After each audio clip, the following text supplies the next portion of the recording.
There he goes. Got a radiator leak. Yeah, I know. Radiator leak.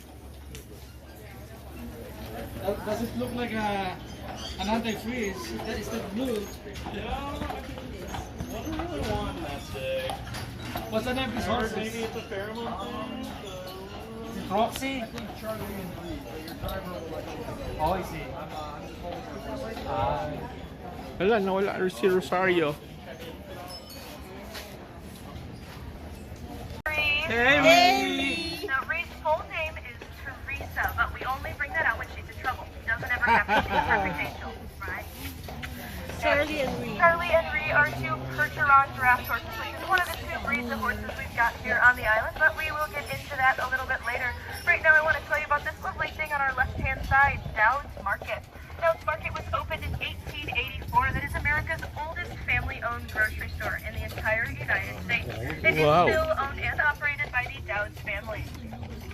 Over to the right-hand side, this big, beautiful open area is Marquette Park, dedicated to Father Marquette, who was an early French missionary that came to the island in the 1700s. That statue in the center of the park is a depiction of Father Marquette, dedicated in 1909, so about 200 years after Father Marquette was here. Now, unfortunately, Father Marquette did not live to be 200 years old, so the artist that was commissioned to build that statue did not have a reference photo for what Father Marquette looked like. He decided to model it after the most handsome man that he knew. The man in the mirror. Exactly. So, that statue looks nothing like the real Father Marquette. Oh. Over to the right-hand side here, we've got the American Fur Company retail store and the Beaumont Museum, dedicated to Dr. William Beaumont, who was famous for his studies on the human digestion system. In 1822, there was a young man named Alexis St. Martin who was standing right outside of that very building with a musket in his hand. Some people will say that he was cleaning the gun, that he was disassembling and reassembling it, maybe target practice or messing around with his friends, but however the story goes, it ends with a gunshot wound to the stomach. Now, something like that in 1822 should have proved fatal, but Dr. Beaumont was a miracle worker who saved his life. Though Dr. Beaumont was not very good at sewing, so when he stitched him up, he left a $half-dollar-sized hole in his stomach. Through that hole, Dr. Beaumont discovered that it was enzymes and not muscles digesting all of our food. Over to the left-hand side, you see our Veterans Memorial Park, dedicated to all the local islanders who have served up to most recent Iraq and Afghanistan. On the right-hand side, we've got our post office. Our post office here on the island is quite unique because it has never and will never deliver a single piece of mail. We've got a saying here on the island: rain, snow, sleet, or hail, you come get your own mail. There was one exception in 2020 due to quarantine laws. People could not come and get their own mail, so the post office did not deliver it. But Mackinac Island Carriage Tours did. The building we just passed on the right-hand side was the Stewart House. This one here, the Community Hall. The Stewart House and Community Hall was the warehouse and headquarters for John Jacob Astor's Fur Trade Company. Back during the peak of the fur trade, they traded $3 million worth of furs here. It's about $82 million in today's money. Also on the right-hand side, you can see that big white bay door. Now that big white bay door hides Mackinac Island's deepest, darkest secret. Motorized vehicles. I know, I'm sorry. I didn't mean to crush your dreams. Okay? They have some fire trucks and some ambulances hidden back there. The reason that we have those vehicles is because Charlie and Reeve here, their top speed is about 7 miles an hour. That is not fast enough in an emergency. Right? These guys are also not CPR certified. Now on the right-hand side here, we've got the Biddle House. The Biddle House is believed to be the oldest residence here on Mackinac Island, with parts of it dating back to 1780. In 1822, Edward and Agatha Biddle put a $100 down payment on that house, paid a total of $500 for it. Now, the part of that house that dates back to 1780 is actually something you really wouldn't think of, and that would be the plumbing. The plumbing of that house is made out of the tamarack tree, which is oil-based. Now, of course, they do not have working plumbing in there anymore, but it is still in the ground and connected to the house, so it counts. Over on the right-hand side, up this driveway, we've got the Mackinac Island Medical Center, open Monday through Friday, 9 a.m. to 4 p.m. with one doctor on hand. We do ask that you please schedule all emergencies accordingly. The emergency room is open 24/7, but it does cost a pretty penny to get in there. Over on the left-hand side, we've got two big, huge, dark green buildings. One closest to us is the Windsor. One on the far side is the Twilight. The Windsor and the Twilight look like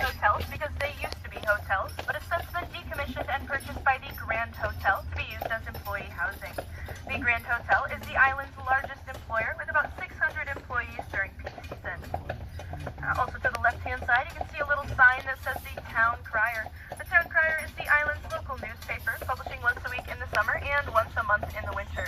That is the cheapest souvenir you can get here on Mackinac Island, as it's only $2 per copy.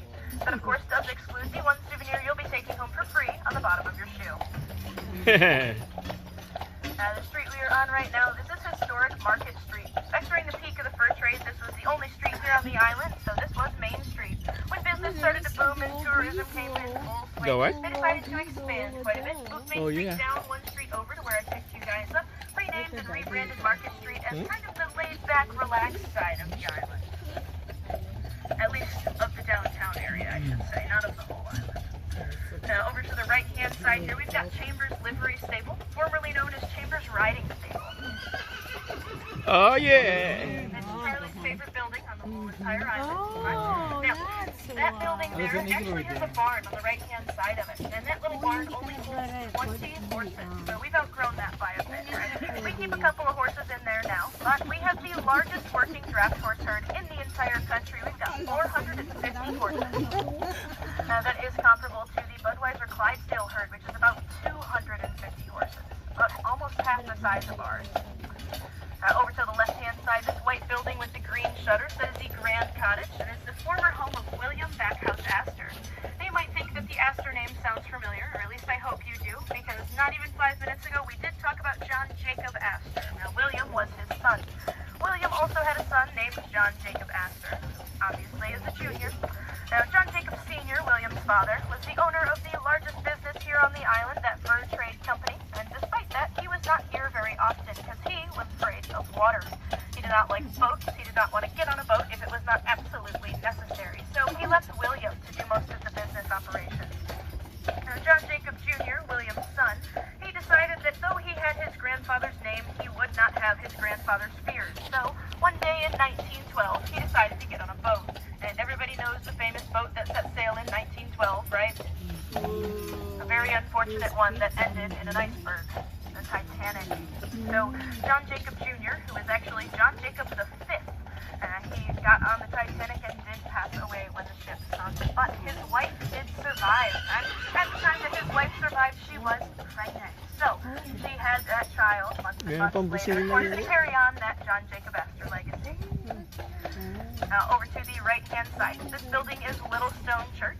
Littlestone Church was built in 1904. It's made out of limestone that was quarried right here on Mackinac Island. We'll see those quarries a little bit later. Those stained glass windows, they depict early missionary work with the natives and were imported from New York. You can also see that those windows are covered in plexiglass. That is for two reasons. Reason number one, because in the wintertime, we get a lot of harsh winds coming through here, and those winds are easily high enough to break all of those windows. And the second reason is because in the summertime, there's a golf course right next door. Somebody had to sign that paperwork and probably regretted it shortly thereafter. Over to the left-hand side, you see a bridge way off in the distance. That is the Mackinac Bridge, also known as the Mighty Mac, built from 1954 to 1957, spanning 5 miles anchorage to anchorage. That is the largest suspension bridge in the Western Hemisphere. When that bridge was originally built, it was the longest suspension bridge in the whole entire world, and now it sits at number 23. Also on the left, if you kind of turn around a little bit, you'll see a brick building with a gray roof and maybe see parts of that playground. That is Mackinac Island's public school. We've got grades K through 12 and about 80 to 100 students at any point in time, with graduating classes ranging somewhere between 2 and 10 students. A couple of years ago, the graduating class was just 2. Last year, it was 8, and this year, I believe it's 6.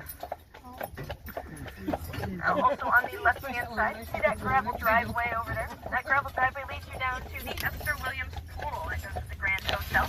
They've also got a greenhouse down there, a mini golf course. Now, all of that is open to the public except for the pool. The pool is for Grand Hotel guest use only, and yes, it is named after the famous actress, Esther Williams. Over to the right-hand side, above all the trees, you can see a big, gigantic white house. Now, that big, huge white house has 9.5 bathrooms and 11 bedrooms, with 25 rooms in total. That is the Michigan governor's summer residence.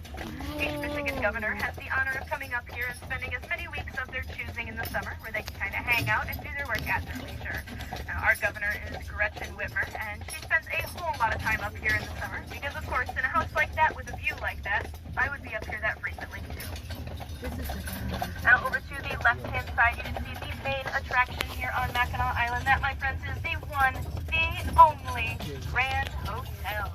Now, the Grand Hotel was finished being built in 1887, and when it was originally built, it had 183 rooms, a big gigantic ballroom, a dining area, and the world's longest covered front porch at 660 feet long, and it had everything. Nobody? 3 months. Oh, there we go. Ding, ding, ding. If I had a sticker, I'd give it to you. Who said it?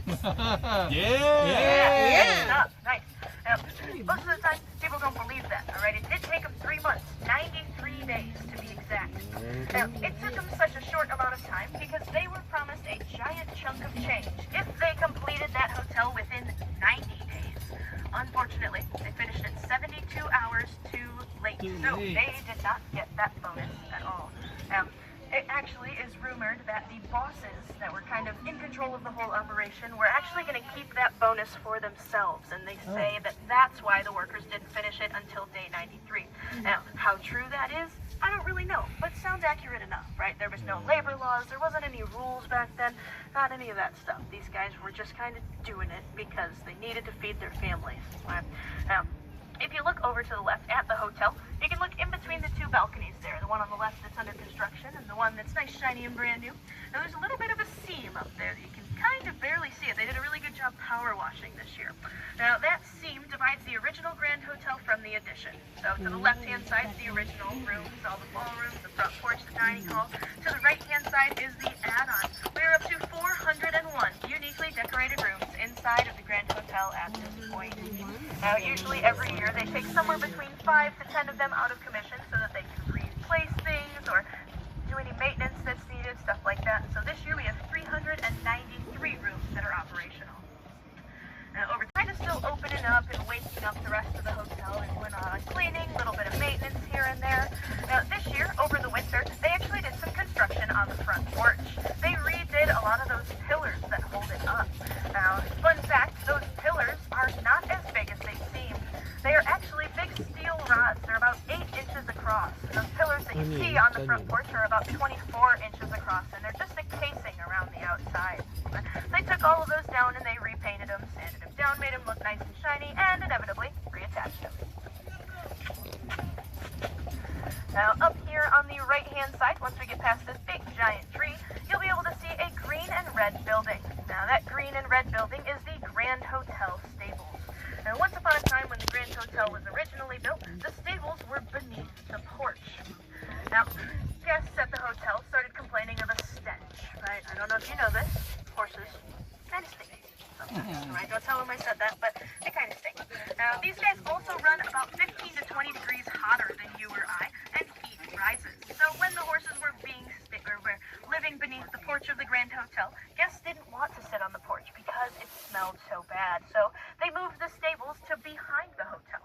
Once they moved the stables behind the hotel, they stood for a number of years until eventually they were doing some maintenance checks and realized that the foundation of that building was crumbling, and then rebuilt it off in the distance on the right, that green and red building. Now, in addition to being the Grand Hotel Stables, that building is also an antique carriage museum. The owner of this company, Dr. Bill Chambers, he is a very extensive carriage collector. The oldest carriage in that building is 104 years old, and every single one of them is fully functioning. So I could unhook Charlie and Reeve from this carriage that we are on right now, hook them up to one of those antiques, and we could go on a little joyride, and it would work out just fine. As long as you keep my secret, right? Yeah.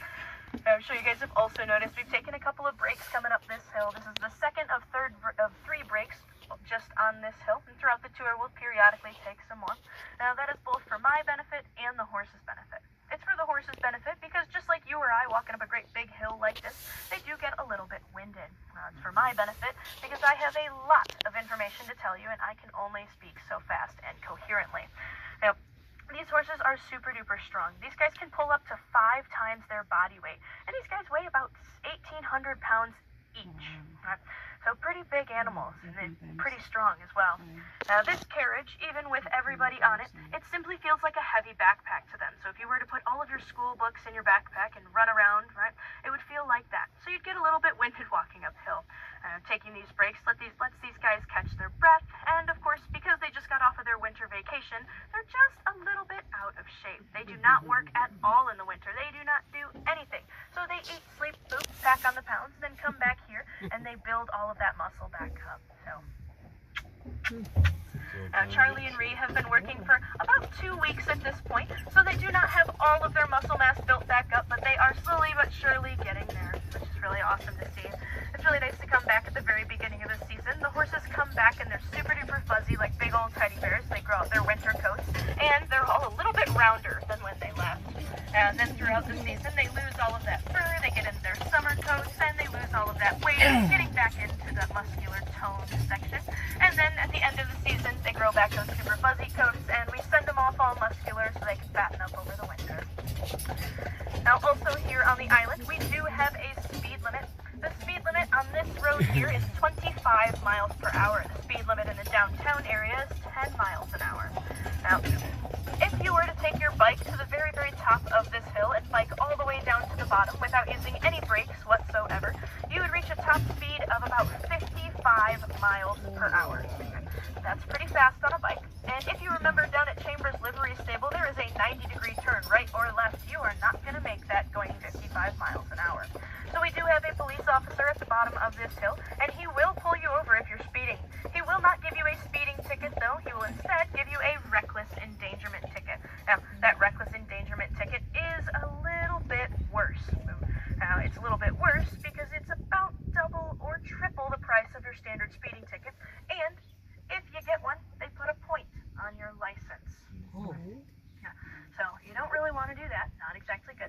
Now, if you guys have kids and you're worried about them going speeding down this hill and getting a ticket, not to fret. If they don't have a license, no woes with every stranger you see.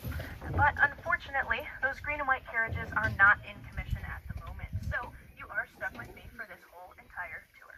Now, I know that probably doesn't sound like a real great time, so I will give you an option. If you do not want to hang out with me for the next hour and a half, that's totally fine. I do not take offense to it. You can hop off on either side of the carriage. You'll go around to the front side of this barn, grab a shovel and a smile, and I'll pick you up in an hour.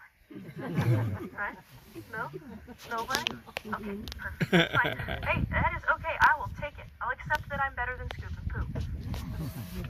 Now, out in front of us here, we do have a water trough, which is taking a little bit of a pit stop there. I'm sure you guys have heard the phrase, you can lead a horse to water, but you can't make him drink. Now, I would rather have a horse that does not want any water than a horse that is absolutely positively parched. So, every single tour that I go on, I always take a nice little pit stop at the water trough so these guys can get a drink of water if they do so, please. Over to the right-hand side here, we've got our antique fire truck with a wooden ladder. I'm sure you can connect the dots on why we don't use that anymore. Also on the right-hand side, this red wagon here, that is our digested hayride. Now, they give free rides after 7 p.m., but it is BYOC. Bring your own clothespin, right? It smells kind of bad, but it is quite warm. Now, this barn in the middle of the other two, that is called Middle Barn. Middle Barn holds the biggest of our big horses. Now, those guys are the ones that pull those green and white carriages. At this point in time, that barn is pretty much empty. There's not a whole lot going on because those carriages are not on the road. This barn with the green roof ahead of us, that is where Charlie and Reeve live. That is called Big Barn. That holds all the horses that pull these carriages. Through the barnyard, you can see that white door with the black anvil on it. That is our shoe shop. Now, we've got 3 farriers on hand. These guys wear steel shoes all the time. Those farriers are working tirelessly to keep all 450 horses in our herd perfectly shoed. Now, these guys, their shoes last anywhere between 4 and 6 weeks, depending on the horse and what kind of work they're doing. Also on the right, you can see that concrete path there. That is our wash rack. Our horses get 2 baths every single day. They'll get one in the morning, make them nice, shiny, and pretty for you guys. And, of course, one at the end of the day to clean off any dirt, debris, or sweat that they may have picked up giving these tours. Now, this morning, at this point in the year, it's a little bit wet. Now, these horses, when they get their day off, they go out into the corral. The corral is full of mud. So, Charlie, this morning, I love this horse, but, oh man, he was drowned. Head to toe, rolled around in the mud all night long. Now, I'm sure that made him happy, but when I got there this morning, it was a little bit of a crisis. Now, Charlie does not that spent all of last night in the mud. So you can see on his back up here, there's just a little bit of mud left. I did my darndest to clean him off. But, we gave him a bath this morning, and I'll give him a bath again at the end of the day to try and get off some more of that dirt. She strayed too far from that thick ice path, stepped on a thin patch of ice, and fell into the lake. Luckily, her father was nearby. He pulled her out of the lake, brought her back to the island, where unfortunately she got pneumonia and passed just 3 days later. Over to the left-hand side, this is the Protestant cemetery. The oldest grave in the Protestant cemetery is that of Harriet Mitchell. Harriet Mitchell passed away in 1831, just 2 years before Mary Biddle. And when she passed away, she was 91 years old. That is about double the life expectancy of anybody at that time. You can also see that the walls on these two cemeteries are quite a bit different. The Catholic cemetery wall on the right, that's built tough and sturdy to withstand the test of time, just like the Catholic faith. And the Protestant cemetery wall is just a little bit holier.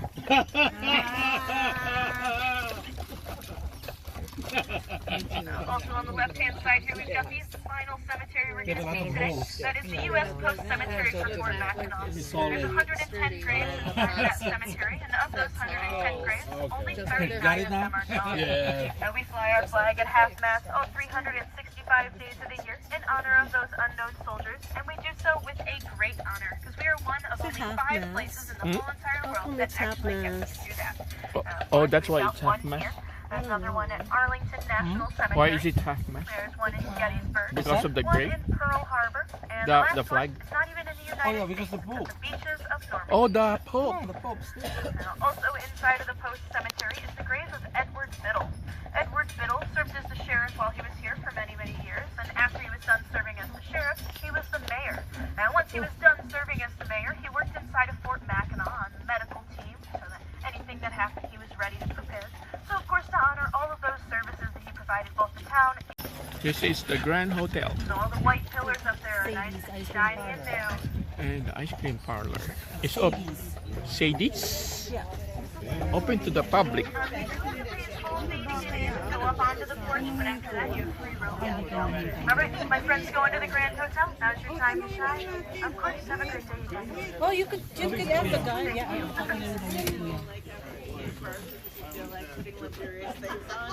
So this is a break or what? No, this is just a song for those people who are Getting off? yeah.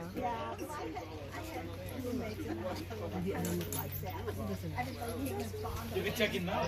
Oh, great. Hey, do you wanna stop now? Yeah. You can check in at this time. You can check in now. Okay. Yeah, you want? It's up to you. What do you wanna do? Then we can go to downtown. We could just walk to downtown. Yeah. It's easier to walk down than it is to walk up. But then we have to come back and walk. What do you wanna do?